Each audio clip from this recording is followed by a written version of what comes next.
It is mid-August 1942, and Adolf Hitler is the undisputed master of Western Europe, having fortified the old continent from the mountains of Norway to the borders of Spain. Despite these defenses, the Allies launched a daring operation codenamed Operation Jubilee on the German-controlled Normandy region.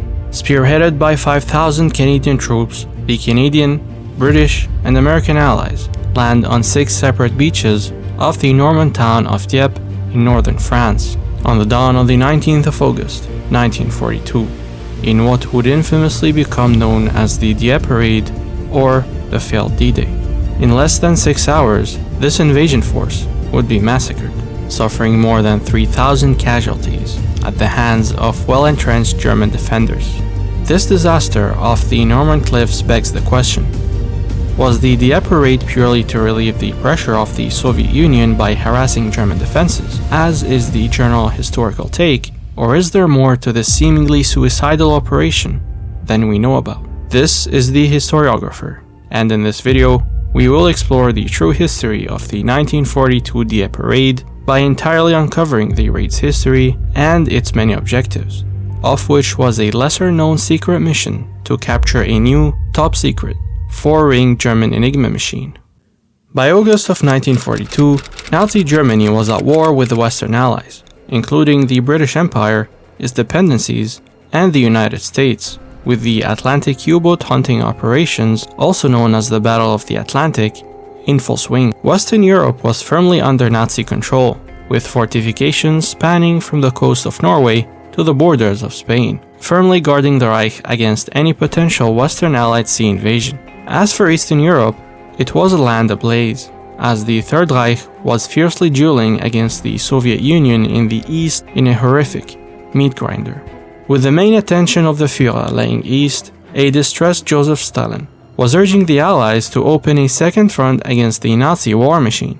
Cries of aid which were met either with lip service by Britain's Churchill or with overconfidence by America's FDR, with the US president unwisely promising the Soviets that the Allies would open a second front in the autumn of 1942. The Americans, who were eager to participate in the war, believed they could quickly dominate the battlefield, adding another layer of problems to Churchill's cautious war strategy. To add insult to injury, the Canadian public was pressuring their Prime Minister, William Mackenzie King, for action, who was, in turn, pressuring Churchill. This was because while Canada had been at war with Germany for nearly 3 years, its army had yet to see any meaningful action, and many Canadian soldiers were simply stationed in England without seeing combat. Churchill, however, was rightly concerned that an early-on assault on so-called Fortress Europe would lead to many unnecessary casualties and subsequent political fiascos. He believed that small raids conducted by the British Combined Operations HQ was a much better plan. The British High Command calculated that limited commando raids allowed them to refine their amphibious landing techniques as well as to wear down German defenses, such as in Operation Claymore in Norway just a year earlier. Finally, a secret and lesser-known objective of Operation Jubilee was to capture the new 4-rotor German Enigma machine, which was significantly different from the previous 3-rotor cracked version. The introduction of this new Enigma machine almost tipped the scales in the Battle of the Atlantic when introduced unexpectedly, given to commanders of German U-boats on the 1st of February 1942. This caused a complete blackout in the activities of German U-boats, and gave Bletchley Park, the secret code-breaking center in the UK, a serious headache. Therefore, the Allies, led by Lord Mountbatten, a relative of the British royal family, ultimately decided to plan a daring combined arms amphibious attack. As such, Operation Jubilee's objectives were the following: relieve the pressure on Stalin's Red Army, fine-tune amphibious and combined arms operation tactics, give the Canadians a chance to fight, give the Americans an equal chance to prove their worth, lure the Luftwaffe into a major air battle, and finally, to capture this secret German 4-ringed Enigma, which, if left uncracked, would have tipped the scales in the Battle of the Atlantic by keeping German U-boats hidden. Planning for Operation Jubilee was flawed from the beginning. Indeed, For the operation, not only was naval support limited to a few destroyers due to the Admiralty's unwillingness to lose more battleships, such as the HMS Prince of Wales and HMS Repulse destroyed by the Japanese a few months earlier, but the number of men significantly increased with each added objective, making the so-called raid ever more cumbersome and tactically unfeasible.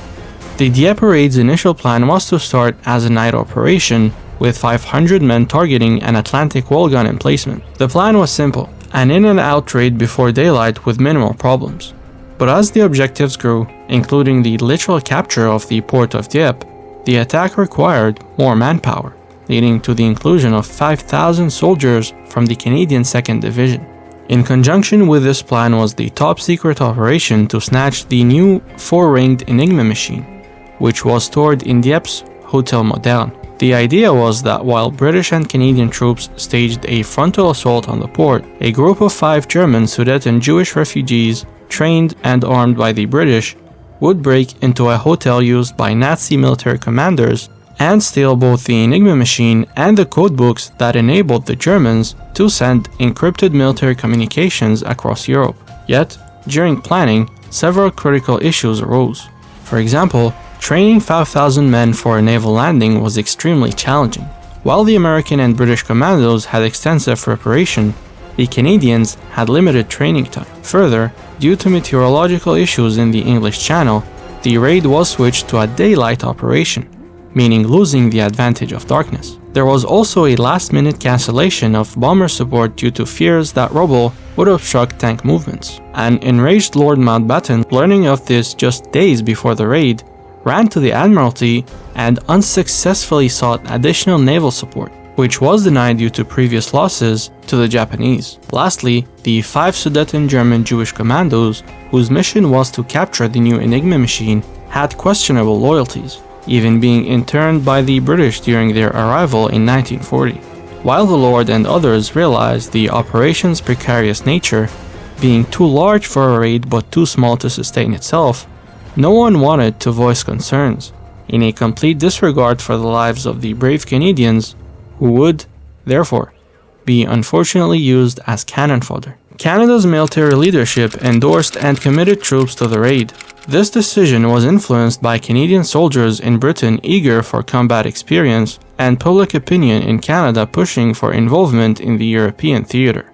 Operation Jubilee launched from southern England across the English Channel, involving over 6,000 troops.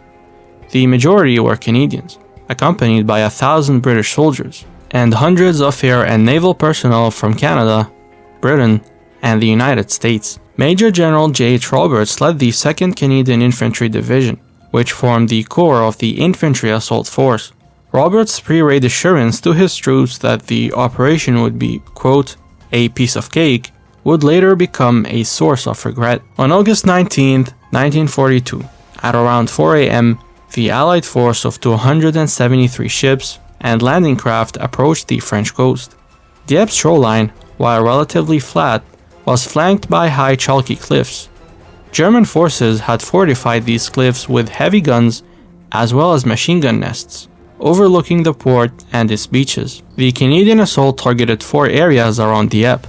Area 1 was Blue Beach, where the Royal Regiment of Canada arrived late, failing to neutralize enemy artillery and machine guns.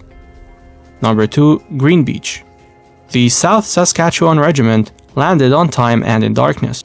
However, part of the unit meant to attack a radar station and anti-aircraft guns mistakenly landed west of the River Sy. As such, they were pushed back. Number 3, Red and White Beaches. Dieppe Port itself. The Essex, Scottish, and Royal Hamilton Light Infantry regiments landed without tank support from the 14th Canadian Army Tank Regiment, which was also delayed. Facing intense fire from elevated positions and the town's casino, some infantry managed to enter Dieppe, but failed to achieve their objectives. Lastly, Major General Roberts, mistakenly believing more troops had entered Dieppe, sent in the full reserve units, the Fusiliers Mont-Royal, a French-Canadian unit which was also decimated. Soldiers of the 2nd Canadian Infantry Division recalled the tragedy on the beach. They, the Germans, were waiting for us on the breakwater up in Dieppe, so as soon as we got off the landing craft, boy, it was murder. While the Canadians were busy fighting the German defenders, their ex-compatriots, the 5 Jewish Germans, set out on their plan to capture the Enigma machine, which was located in the middle of the town. In what would prove to be a failure within a failure, none of the 5 Jewish commandos got even close to the Enigma machine. A commando using the anglicized name Maurice Latimer was part of the operation. He reported that his mission was to immediately enter the German general headquarters in Dieppe and to obtain the new model of the German Enigma. However, according to Latimer himself, of the 5 men on the mission, none got close to the Hotel Moderne, and only Latimer returned in one piece. This miniature operation was ultimately a failure within an even bigger failure, as the Allied raid itself suffered around 3,000 casualties, compared only to 300 Germans. In brief, the Dieppe Raid suffered from operational overload, where the mission expanded beyond its original scope to its detriment. It was essentially too big for a commando raid and too small for a landing operation. Despite the disaster at Dieppe, the raid provided valuable lessons for subsequent Allied amphibious assaults on Africa, Italy, and ultimately on Normandy's famous D-Day landing nearly 2 years later. If you like this video, then consider subscribing to spread history. This has been the Historiographer, and for now, see you in the next video.